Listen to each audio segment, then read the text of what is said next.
course, to the Genius Zone here on Edge Radio Australia. Drink in hand, ready to be naughty and ready to be naughty with this lady. Okay, she encourages this kind of behaviour. What can I say? It is It's all my fault, of course. It really is. I don't want personal responsibility here. Now I keep glancing over there because I know that we've got a special guest, right? But hang on, like this, you might have to tell me there's something going on. Okay, I'm not really sure what it is. Okay. Could you enlighten me? It could be a bit of a conspiracy, you know. A bit of conspiracy. I like them. Well, actually, you know, we're going to be talking on a subject. Okay. What are we talking about? Alcohol. What? And yeah. Come on. Yeah. No. And how to quit. Oh, did you say he's in the studio? He's in the studio. Okay, let's get rid of it. Quick. Oh. Done. All right. Nothing to see here. Okay. Please move on. All good. All right, let's bring him in. Okay. Now, who is this gentleman I'm about to bring in? Okay, it is Stephen Hobson. And this guy, this guy is absolutely incredible. Oh, talk him up already. On the reprogramming of the of the brain. You're speaking the English? So he knows how to reinstall programs. Right. Like a software. Okay. Only that it is in your brain. Yeah. And so Stephen is an expert through a lot of experience, through extensive studies and through his own crisis, where, you know, he actually discovered that by reprogramming his own brain, he could create the codes to what he needed and wanted, go to sleep with a band on his head and wake up the way he wanted to be the next day. This is quite an achievement. Okay. Okay. And I believe he's got another claim to fame when it comes to the old alcohol thing. We might have to ask him about that as we go. Shall we bring him on board? Let's do it. Ladies and gentlemen, there we go. Welcome, Stephen. It's great to see you. Hi, guys. Hello. Thank you for coming. Hello. Oh, welcome to Radio Australia. Yeah, g'day to everyone. I think I just heard some glasses clink. I'm not sure there. Is that your name? It's okay. No, we've got very responsible. Good idea. Being in Australia, I'm sure it's not just Australia where, you know, we have drinkers. It is 5 o'clock somewhere in the world at all times. It is indeed. However, let's face it, Aaron, you know, we do karaoke. We do? We do a lot of this stuff. And I have to say that one of the biggest lines I hear is that if I'm going to join you on karaoke, number one, we need to be in another country. And number two, I have to have about 100 cocktails. Right. 100? Is this an accurate figure? You know, Okay. This is what people say. So people obviously feel that alcohol gives them some kind of courage. Look, that's so true. And like in Australia and Australian culture, we make light of it. But like, okay, our social identity is too much. It is really too much linked to our alcohol, you know? Well, maybe we're a bit naughty in that regard. I'd be interested to hear Stephen's thoughts about that. Absolutely. Yeah. So I'll fire away with the first question. Okay.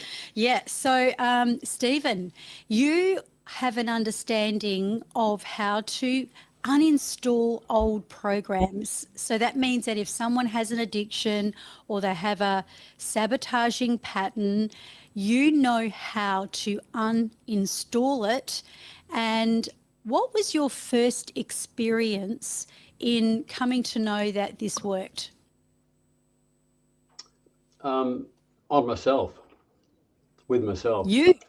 Okay. Yeah, I developed the process, if you like, over it's been about 3 years, and so about that long ago, I was convinced. This is it. The science is right. I'd done all the work, done the studying, done everything, and looked at myself and thought, okay, I'm my first. I'm my first. Client, customer, whatever, because I was a great template, and alcohol was the thing for me. And when I look at myself, when I look back on my life, through it all, alcohol had always been there, like for most of us, for goodness sake. You know, as you're saying, you know, you drink. It's a culture. It's accepted. It's promoted. It's packaged beautifully. It's just, you know, there. But I think for a lot of us, and particularly for myself anyway, I mean, I drank since I was, 17 or earlier. And as I hit stresses in my life, Terry, as I hit the walls, and I hit a couple, the drinking got worse, got more. Never any problem, never any outside causing any drama, not what you'd sort of label as a dribbling alcoholic, whatever that means. But at home, sure, a wine, two, a bottle of easy every night. So you'd wake up, with that foggy side, kind of thing, and really you're about, you're at 50%. Of yourself, 50%. What do you mean by 50%? Like 50% of your brain capacity, or 50% of what exactly? Not necessarily brain capacity, just energy, just 50%. And that really reflects on everything: your brain capacity, your nervous system, your ability to, and we're all out there punching hard, aren't we? Doing our best, in all aspects of life. But just coming back to your question, I looked at, okay, I'll do it myself. So I wrote myself a program, and I create the program. It's an audio file. I do it on Audacity. I've got this particular code. But I created the file. It runs for, I run it for about 150 minutes, right? Okay. And just to touch on how it works, I use the theta brainwave frequency state, and we all enter that when you go to sleep. You're about 90 minutes. Your brainwave moves into theta, what's called theta. Now, it's in that particular frequency that the door is wide open, straight into your subconscious. And just to touch on this, until we're 7-ish, as kids, all of us, everyone with a heartbeat, as children, you're in theta all the time, full time. And that's how come we absorb everything as kids, your mum and dad, your friends, blah, blah, blah, blah, blah. And that's where you take on most, actually, of your life's subconscious programs. How to walk, how to talk, how to do everything. This is where you're learning, right? Absolutely. And these programs stick with you, because once a program's in your subconscious, it's hardwired. It's there for good unless you uninstall it. Going back to what you were first talking about. So you're saying that theta is the rhythm of the brain where we learn and where we're anchored into, our patterns and what we do and everything as such. And if you can get to talk to your mind or talk to your brain, say like an affirmation. I'm going to talk in layman's terms. Sure. Let's just say, I want to feel incredible tomorrow morning. Say I've had pain in my back, pain in the body, and you feel yourself waking up. Is that the reason why they say that affirmations first thing in the morning? Is that a theta state that we're in when we're first waking up? Not necessarily, no. It could be, in and out. I mean, who's to say exactly? But no. But I do know this exactly. When you fall asleep, there's the window, there's the door open, and that's a communication. That's one communication pathway directly into the subconscious mind. So just going back a sec. When I got this process, so I strapped myself in, put my headband on, pressed play, went to sleep. And the reason we're talking is I haven't had a drink since. But the real reason I'm here doing this is because there was no effort. There was no willpower at all. But at all. Aaron, it's that, it's that profound. It's not like counting the days, white knuckling it, dry July, any of that stuff, which I've done. I've had 1,000 of those, right? But this was bang, and the reason for that is the program, looking at it from a scientific point of view or physics point of view, the program was uninstalled, removed. So the relationships not there. And I know we're talking about alcohol, but this applies to everything. Yes. In your life. Yeah. Oh, there's relationships I'd like to uninstall in my life as well. I get that. Okay, we can talk about that if you like. To create a new template for you. Maybe. And you'll be absolutely rocking and rolling. There we go. So he already rocks and rolls, so it's all good. So it really sounds like you're saying that, our foundational years between 0 and 7, that's where we are like sponges. So that's what you more or less said, that we tend to take in all those beliefs. That's where we get our value systems from. And I guess that's got a lot to do with neuroplasticity. But you also talk a lot about frequency.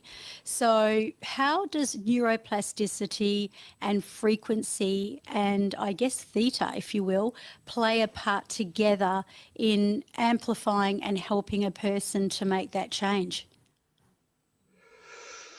Ooh, in amplifying a person to make that change, it's moving off, if you like, alcohol for a second. It depends what you're looking to change in your life. I mean, what works for me and what's worked for me and what I'm talking about is if you're trying to improve some area of your life, whatever that may be, and you want to make change, and the doors are slamming on you, right? You're out there, but it's hard, bang, again. And we all do our best. You throw the kitchen sink at it sometimes, but the doors slam. If that's happening, whatever the change is that you're trying to make, put your handbrake on, put your shovel down. You need to look at your subconscious programming. First step, 1, because no matter what conscious effort you're trying to, you just spend longer in the ring, because it's the ant versus the elephant. See, if you're trying to go north, and I've said this before, but if you're in life and you've got a subconscious program that's going south, you're going south eventually. Oh yeah, definitely. Right? Because as a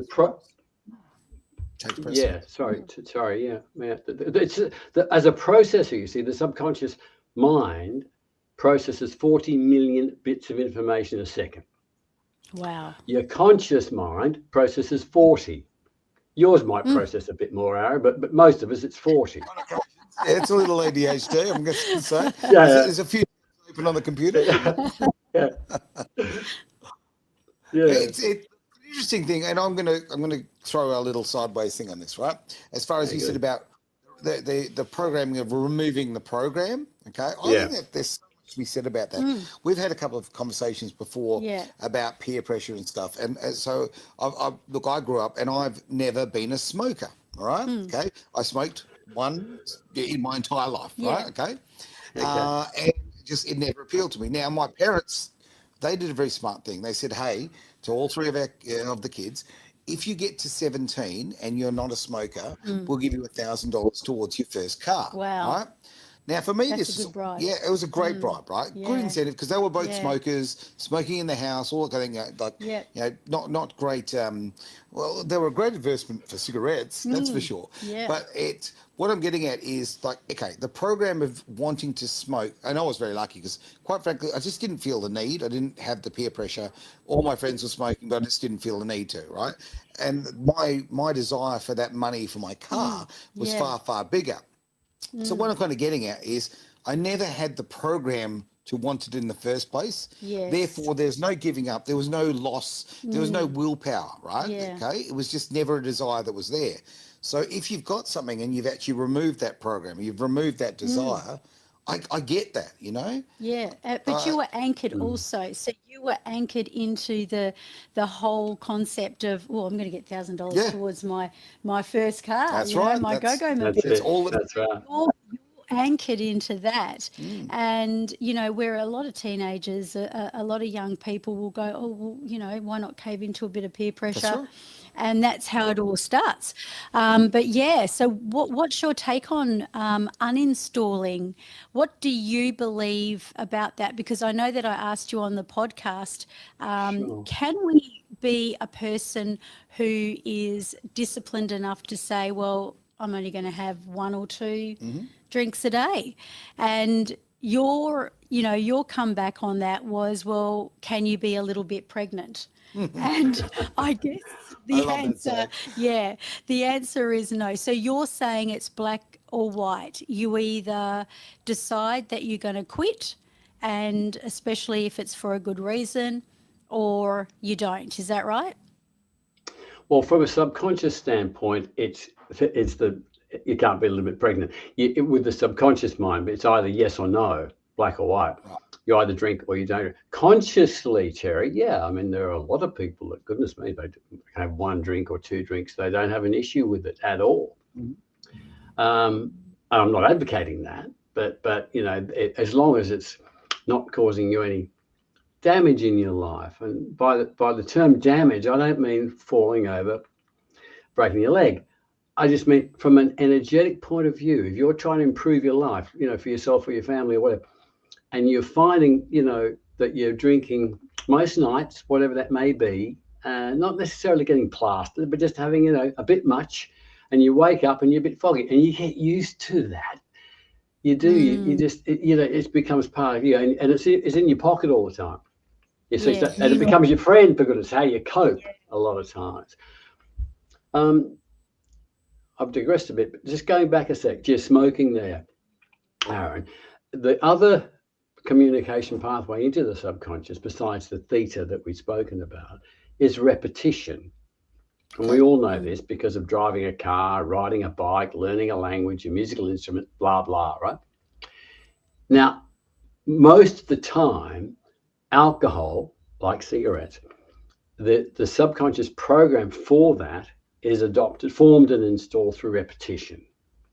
Right. Now, because really speaking, we all start to drink at some stage in our life for whatever reason, but most of the time it's to feel better.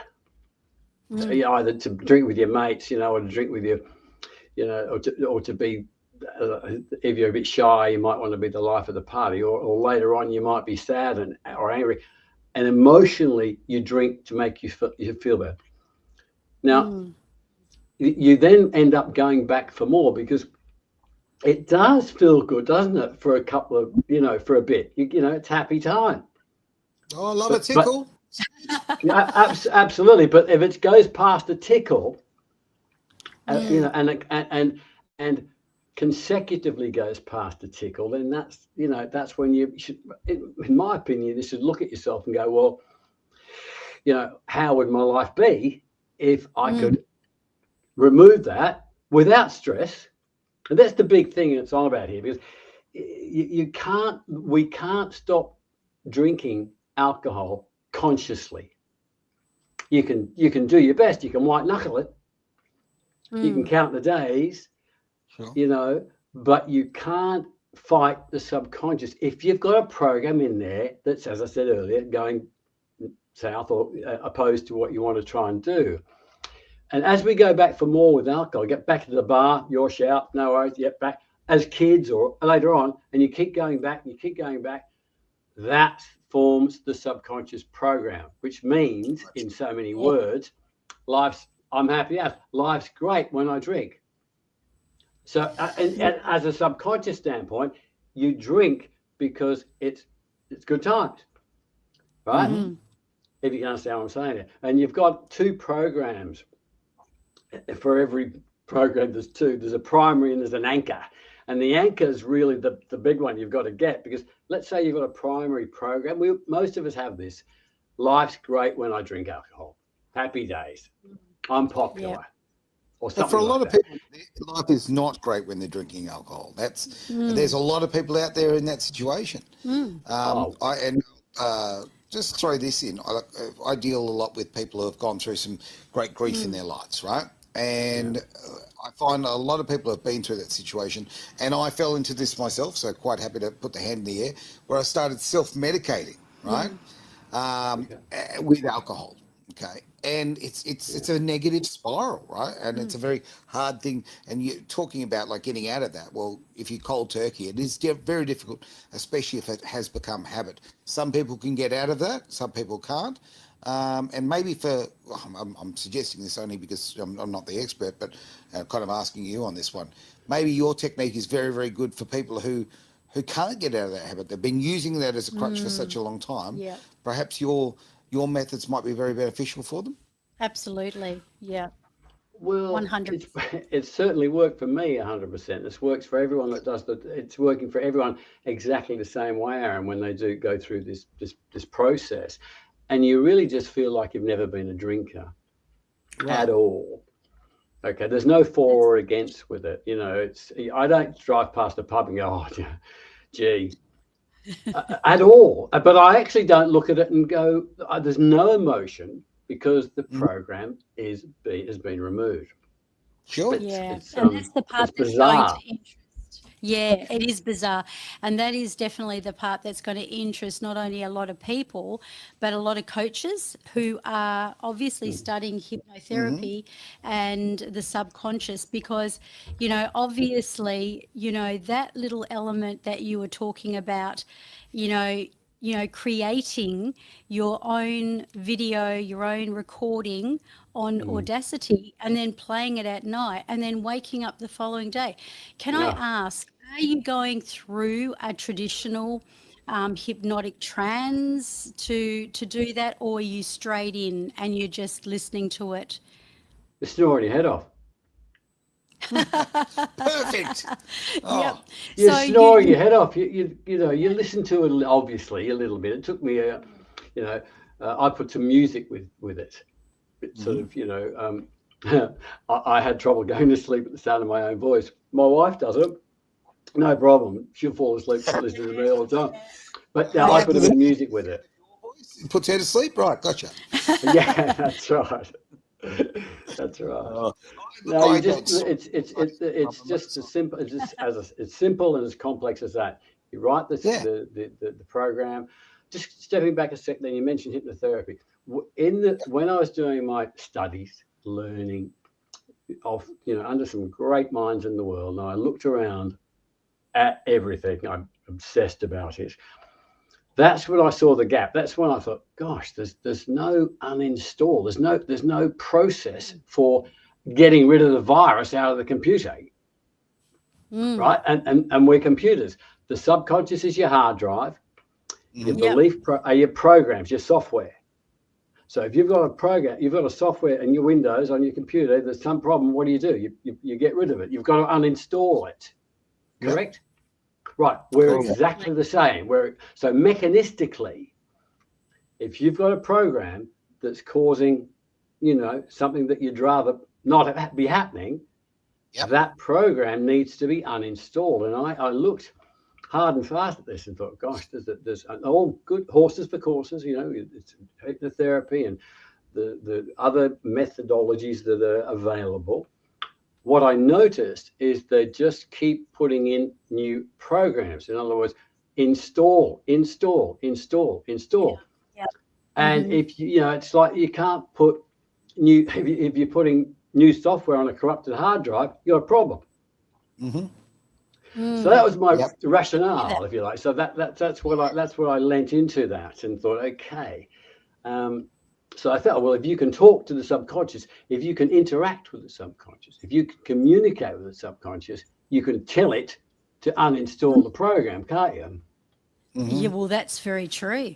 And it's And so it's that's what we amazing do. how many, yeah, it's amazing how many of us study and we may go to school and learn the art of all these modalities and everything else, but we also come across being able to tweak things ourselves. So what you just said about, you know, traditionally as a hypnotherapist, we're installing. So we're saying, okay, this is what we're going to create for you. We're going to create you to have a great body, great mindset, and trim, slim, and healthy, and eat like a person that is the ideal size that you want to be and walk like that person and talk like that person.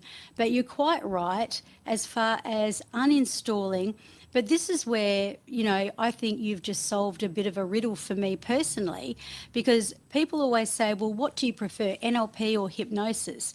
Because, neuro-linguistic programming, hypnosis, it's kind of same, but different. And one of the things that I love about NLP is that you do uninstall, but we don't use that word.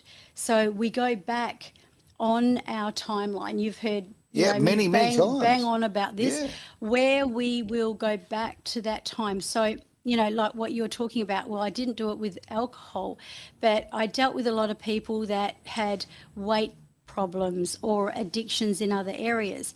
So we would literally take them back through a timeline therapy and get them to see where it all began. So there was something that there's a trigger point. Yeah. There's a trigger point. Yeah. And you said something interesting in the podcast, which also kind of just brought some conscious competency to me. And that is that, while we know that's what we're doing with the NLP timelining, we're looking, we're learning, and then once we learn, we can kind of release it. And then we do all these kind of fancy things in the mind's eye, like, getting it and pulling it out like it's a weed, or, dispersing it. And I'm a lousy gardener. The weeds. You'd have to do a burnout or something. You'd have to use a car. But, so that's the sort of thing that we do. But I can understand that's why I do like NLP and putting those two things together. And in terms of frequency, you talk a lot, because you do a lot of study on Bruce Lipton. Don't know whether you've heard of Bruce Lipton, but from you, yeah, amazing.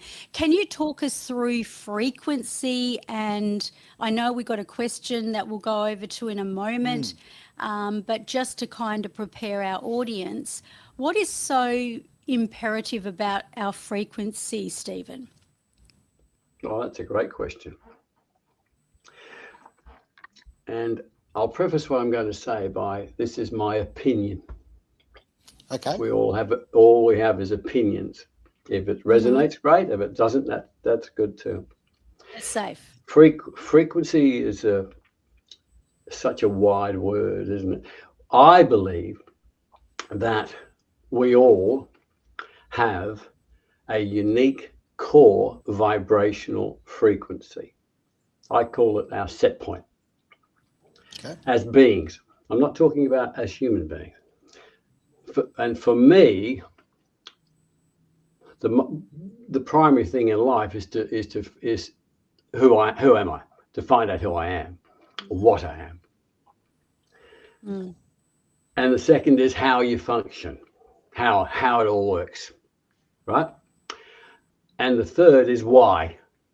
So they're my three big questions: is who am I? How does it operate? How do I operate? And why? But coming back to frequency, bear with me. We've got a core vibrational frequency. That core vibrational frequency is our set point that allows us ability and capability to perceive our own energy in different vibrational frequency life forms. Whether that's here on Earth, in various dimensions or galaxies. And this is a game, right? Really? Why wouldn't it be? Why wouldn't it be? Right? And in any game, it can get a bit serious. Yep. I played rugby union, it can get serious. Now, but it's a game. Now, in any game, you play the game to of win, life, yeah? how to play it. Yeah, you play it to win, don't you? So what are you going to do to win? What are you going to do? You've got to know who you are. You've got to know your position on the field. You've got the number on your shirt. You've got to know what you're doing. You've got to be present, isn't it? Yeah. When you're playing sport, like our elite athletes, they get you got to be there, and you've got to know the rules. You've got to know how it works, what's happened, how it operates, right? So here we are in the game of life. Who are you? what's your number, what's going on, your presence, ask Eckhart Tolle, The Power of Now, your presence in the moment, and how does it all happen? How's it mechanistically? How do you function? How do you drive? Right? Now, the subconscious, why I love the subconscious programming, it's how we function mechanistically. You learn how to drive your experience in life, because everything is pulled through your programs, it's code, and filters into this experience, this computer, this body. It's your energy filtered through programs that you're able to perceive in different levels of frequency and have a life experience. So you mean to say, like, we are human, beings, or we're spiritual beings, because you said we were beings before, right? You said we're beings, not human beings. And yes, I'm wondering, did you mean that we are spiritual beings having a human experience? Because that's where it gets finite, Absolutely. Infinite intelligence, and the infinite intelligence, being the nervous system, what's laid down at birth. I know how to rattle this off, don't I? Because, this is what Ian always talked about. But, the nervous system and anything that comes subconsciously, even though it's a bad thing, this is really interesting, right? But it'll be a bad thing when it comes to an addiction or a bad pattern. Like if you've got a bad pattern of continuously having sabotaging relationships, say, for example, or it's alcohol. She looked at me. No. I felt the eyes. Yeah. I know you are definitely going to be healed from this, right? I'm joking. But absolutely. But the fact is, right, if you are learning how to ice skate, dance, or do something that involves that flow, the last thing you want is consciousness happening where it's not installed, because it's the unconscious part of us where we flow. And what just triggered me to say that, Stephen, is that you mentioned about driving. And, I can remember my father taught me to drive when I was 17, and it just seemed like, okay, foot on the clutch, hand on the steering wheel, now change gears, now indicate. It's like, oh my gosh, holers bowlers. If something happens or a car pulls out, what do you do heck am I going to do, right?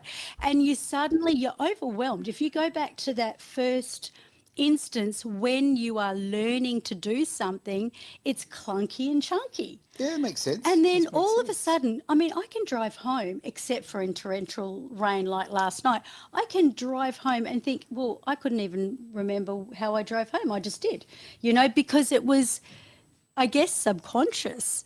So I guess when you say uninstalling the negative programs, are you actually then, as well as uninstalling, so say you go to bed and you've created this recording for yourself that uninstalls that alcohol desire and, not wanting to pick up another drink and being completely free without willpower.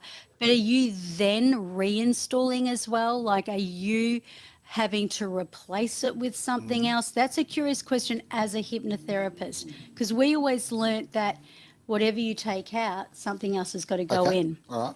So over to you, Stephen. Sure, absolutely. Another good question. Whatever, we're talking about alcohol, but it could be about anything, your money, your health, your relationships. Once you find, because identifying the program's vital, and you've got to find two. You've got to find a primary and the underlying anchor, which is usually just the inversion. But after you uninstall it, yes, you install the way you want to go. You install what you want. If you make your mantras your programs, then watch the magic happen. Right? Okay. So if your mantra, but consciously, I used to, recite mantras till I was blue in the face. It doesn't work. Or it didn't work for me, say, right? So, because I had a subconscious program going that way. Yeah. So once you uninstall whatever it is you want to change, You find the program, whatever it is, you uninstall it, you then install, that's the way you want to go. Of course, then you've got to pick your shovel up and get back to work, right? But what you find is when you're taking action in that direction that you want to go, when you've got your subconscious program supporting you, different ball game. Different ball game. The doors will open up. Now, I just want to actually, Darren said this a long time ago in the show. Just want to say hi to David. David, I'm completely losing it. Try Darren. Hi, Darren, all the way in Las Vegas. Hey, Dazza. It's always just nice when you see people from a long way. G'day, Dazza. Away we go. It is fantastic. We're very lucky. I mean, obviously, we're all around the world, and it's just nice to haven't seen someone from Vegas for a while, so it's nice to see that. How about we jump into these questions, though, because we've got now Jason. He's all the way in Melbourne, okay, and he has tried quitting alcohol a few times. But he finds that when 5 p.m. comes along, he's looking for a drink. How can I change that? Ooh, yeah. So what would be the first step, Stephen, you would suggest? I mean, obviously, you talked about the identifying and then the uninstalling. Perhaps you can enlarge on that for us. Sure. Jason, if Jason looks back in his life just to when he first started drinking, whatever that age was, whoever it was with, and he recognizes the fact that he went back for more and went back for more. But what he needs to do, or what we need to do, is just focus on how it made you feel emotionally at that time. And in so many words, it made me feel better. It made me feel more life, as I said earlier, life's great. So Jason, what's happening, mate, is in so many words, you're running programs in your subconscious in relationship to alcohol. And those programs are saying this: when I drink alcohol, I'm happy, life's great, I'm popular, or along those lines. The anchor that I mentioned before, or the other program underneath it, it supports it, it validates it. That program says, if I don't drink alcohol, life is crap. In so many words. If I don't drink alcohol, I'm a loser. If I don't drink alcohol, right? So if you've got, so these programs, you've got one as a primary. I drink because life's great when I drink, etc. The anchor, that's the one that keeps you back at the bar. So when at 4 o'clock, Jason, that program is saying, if I don't drink alcohol, life's no good, or I've got no friends, or I'm not. What is it? Yeah. What is it that you're telling yourself? I love that. I mean, did you read that book by Alan Carr? Did you read the Alan Carr book? He's famous for, helping people quit smoking. Right. I know it's a different topic here, but it's still same. Yeah. And he talks about, you're describing it with a lot more from the scientific point of view. He sort of says it in layman's terms, in terms of what's so good about it and what's going to happen if you don't do it. Right. Because you're kind of telling yourself two stories. And something you did say to me, Stephen, in our podcast is, which I learnt a lot from you actually, was that we get triggered. So, I often know that why is it that people get triggered and they hold this stuff in their body, and yet if they're feeling great, they're not triggered. But you said something really interesting, and that is that you had a bout of cancer and you were obviously going through that stage of life where, it's almost you're staring death in the face sort of thing. And then all of a sudden during that time, you then set up your anchor. But what I learnt from you, Stephen, is that it was during the time of the negative, while you were being triggered, that you came in with the big punch and actually said, right, this is how it's going to be. Right. Do you want to actually talk that through? Because that might help Jason as well. Yeah, I was very lucky. Insofar as in that time frame of going through the cancer experience, fortunately, I knew a fair bit about, would you believe, health, and I learned a lot more about health on the run through, particularly alkalinity and hydration, those elements. But one thing that happened, I was walking around Office Works, and my phone rang, and because I ended up having an operation, and it was by a brilliant surgeon. But I got a call, and I said, "Well, Mr. Hobson, your operation's on the 12th of January. That's my birthday." I went, "Yes, yes." And people looked at me in R5, yes. And I knew then, I just knew, I thought, that's it, I'm right. Because having said that, going back a touch, I had both sides of my neck, and I got rid of it, actually, naturally. But then it came back and flared up, and one went bang. I didn't have any choice. The doctor said, "You've got 6-12 months." So I went, I'll have it out. But I didn't. I said no to chemotherapy and radiotherapy, as a matter of fact, which is just a whole other story on its own. That was quite interesting. But yeah, so just coming back to that, with subconscious programming, there's 3 communication pathways. So it's a theta brainwave frequency, which we use in my process. There's repetition, and there's intense emotion, which is usually traumatic. Yeah. And that can be, if something horrifying happens to you, or something great happens to you, then in that intense emotion, that can form a program in your mind, in your subconscious. Okay. And that did happen to me during that cancer experience. So you're suggesting that if someone's in really bad pain, let's just say they're in agony, that's a good time to set up an anchor? Oh, look, that's extremely difficult question to answer that, and it would depend upon the person's personal circumstances whether that would take effect or not. That's probably why it was not probably. That's why I use theta, because it's accurate. I know it's there. The window's open. I'm in. The intensity of emotions that form subconscious programming in us. Some of us could do. Some of us, it's hit and miss. Okay. Really, your repetition isn't. That just takes a long time or longer. But theta, you're straight in. Yep. Cool. That's the difference. Right. And on that point, by the way, there's no other times. This is interesting. I think there's no other times that you can communicate with your subconscious. So if you're wandering around during the day, with the greatest respect, with headphones on, listening to some whatever it is, you're knocking on the wrong door, mate. You forget about it. You're not in. No, unless you're listening to Edge Radio Australia with those headphones. Clearly, yeah, that's right. Yeah. Anyway, okay. Enough time for another question. Yeah, let's jump in. A question this is from Rebecca, all the way in Canada. Beautiful Canada. Okay, I'm high functioning, and no one would even guess that I drink every night. I don't drink to get drunk. I do so as my little treat. What can I do to replace the alcohol with something? It's a bit like what we were talking about before. Do you replace it? Yeah. So one thing out, one thing. Yeah. So what would you suggest for someone who doesn't know the work you do?